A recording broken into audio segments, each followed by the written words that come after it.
मेरठ के शास्त्री नगर में भाजपा नेता के घर में दिन दहाड़े घुसकर लूट की वारदात को अंजाम देने वाले लुटेरों को पुलिस ने सोमवार को गिरफ्तार कर लिया।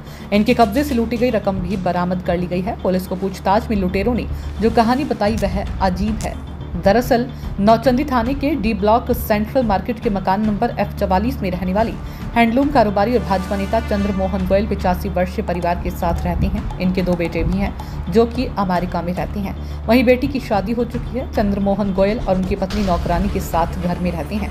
27 जून को चंद्रमोहन के घर की डोर बेल बजी तो वे बाहर जब दरवाजा खोला था तो गर्दन पर चाकू रखकर नकाबपोश बदमाशों ने उन्हें और उनकी पत्नी व नौकरानी को एक कमरे में बंद कर दिया था।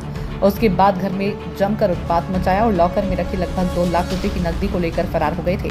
भाजपा से ताल्लुक रखने वाले व्यापारी नेता के घर में लूट की सूचना जब पुलिस को मिली थी तो हड़कंप मच गया था। देखिए, थाना नौचंदी क्षेत्र में शास्त्री नगर के में एक बुजुर्ग दंपति के घर में 27 जून को एक लूट हुई थी, जिसके अनावरण के लिए सीओ सिविल लाइंस के नेतृत्व में एसओजी एवं थाना नौचंदी पुलिस की टीम लगाई गई थी। इस घटना का सफल अनावरण कर लिया गया है। इसमें 2 लड़के पकड़े गए हैं। एक का नाम गौरव और एक का नाम अभिषेक है। गौरव जो है वो जो बुजुर्ग दंपति थे उनके घर में एक नर्स काम करती थी, नेहा, उसका ये भाई है। नर्स करीब 2 साल से वहाँ पे काम कर रही थी और जितना भी पैसा वगैरह था, जो भी होता था, वो जो दंपति थे वो उनको दे देते थे रखने के लिए। तो ये सूचना ये अपने घर पे देती रहती थी कि कितने ये हमें इतना इतना पैसा देते रहते हैं, ज्वेलरी वगैरह मुझे रखने के लिए देते हैं।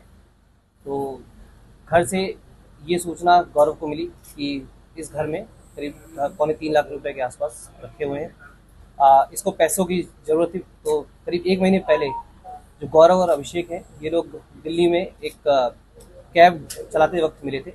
वहाँ पे इन्होंने प्लानिंग की कि हम लोग इस घर में करीब 3.25 लाख रुपए के आसपास हैं जो हम आराम से ले सकते हैं। अब बुजुर्ग दंपति तो ईजिली ओवर पावर कर सकते हैं। तो 26 तारीख को जब इसकी बहन जो नेहा है वो और घर की मेड छुट्टी पे जा रही थी, जैसे इसको पता चला तो 27 तारीख को करीब 1 बजे ये दोनों बागपत अड्डे पे आए। वहाँ से इन्होंने करीब जो इसका भाई गौरव ही पहले भी इसके घर में एक बार आ चुका है 8 महीने पहले, तो उसे रास्ता पता था कहाँ पे घर है और अंदर इसने एक बार देख रखा था। फिर वहाँ से इसने गूगल मैप लगाया, यहाँ पे आए हैं।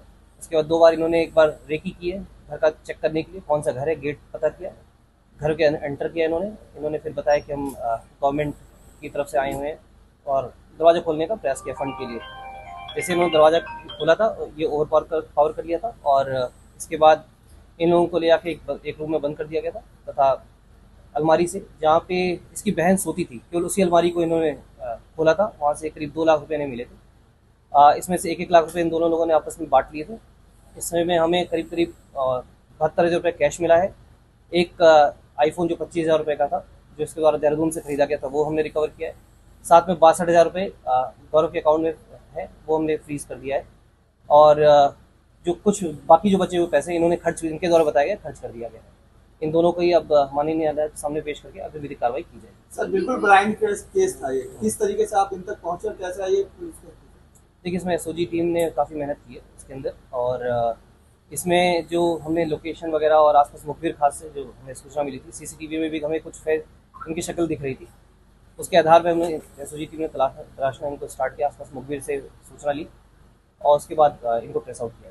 पहले भी क्या इन्होंने कोई ऐसी घटना देखिए, क्रिमिनल हिस्ट्री अभी हम लोग पता कर रहे हैं। अभी जैसा कि मैंने बताया कि अभी ये इनका जो अभी तक हमें पता चले, अभी पहला ही मुकदमा इनके ऊपर लिखा गया है। इससे पहले अभी तक जेल नहीं गए हैं कभी भी। और जैसे इनका द्वारा बताया गया कि आर्थिक तंगी कहीं ना कहीं जो गौरव है उसको वो शेयर मार्केट में पैसे लगाता है असल में, तो उसने कहीं 15,000 रुपये किसी से उधार ले रखा था। उस उधार को चुकाने के लिए इसने ऐसा प्लान बनाया। देखिए, इन्होंने सोचा था, जैसे मैंने बताया 1 महीने पहले इन्होंने सोचा था। बीच में 1-2 बार ये लोग मिले भी हैं, इसमें करीब 15 दिन पहले भी मिले थे ये लोग, लेकिन उस समय क्योंकि घर में कोई ना कोई मौजूद रहता था। इस बार भी जब ये लोग आए थे तो इनको उम्मीद थी कि केवल बुजुर्ग दंपत्ति घर में मिलेंगे, लेकिन उनकी मेड भी उस समय कुक भी साथ में थी। ये इनके लिए अनएक्सपेक्टेड था। तो प्लानिंग पहले से इनकी चल रही थी कहीं ना कहीं। उसको 27 तारीख को इन्होंने एग्जीक्यूट किया है। नहीं, अभी पूछताछ हमने की है, उसमें नर्स का रोल नहीं पाया गया। कहीं ना कहीं वो जो अनजाने जाने में जो इसके द्वारा बताया गया, जो भी सूचना दी गई घर पे, उसका इसमें फायदा होता है।